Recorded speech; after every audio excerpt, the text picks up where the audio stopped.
Pemirsa, kasus terkonfirmasi COVID-19 di Bali per hari yang masih cukup tinggi menjadi perhatian pemerintah. Selain mengajak masyarakat untuk memperketat penerapan protokol kesehatan, pelaksanaan vaksinasi juga menjadi sangat penting.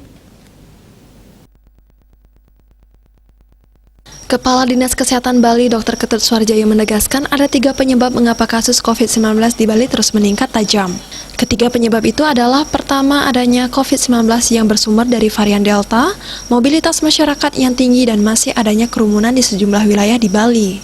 Virus varian Delta menurut Suarjaya sangat berbahaya karena penyebarannya sangat cepat, sehingga bisa berpindah-pindah ke medium lain secara cepat terutama di lingkungan keluarga. Karena itu yang mengingatkan semua masyarakat agar selalu menggunakan masker di rumah kecuali saat tidur.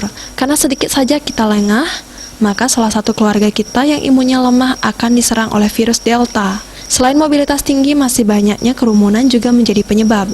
Dirinya mengingatkan masih maraknya pelaksanaan upacara keagamaan menjadi bagian dari meningkatnya kasus COVID-19 serta masih ramainya kegiatan di pasar-pasar.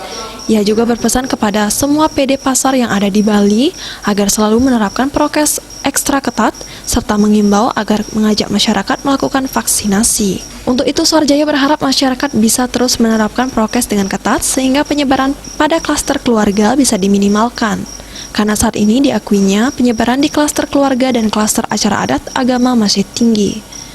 Yudi Karnaidi, Bali Pos melaporkan.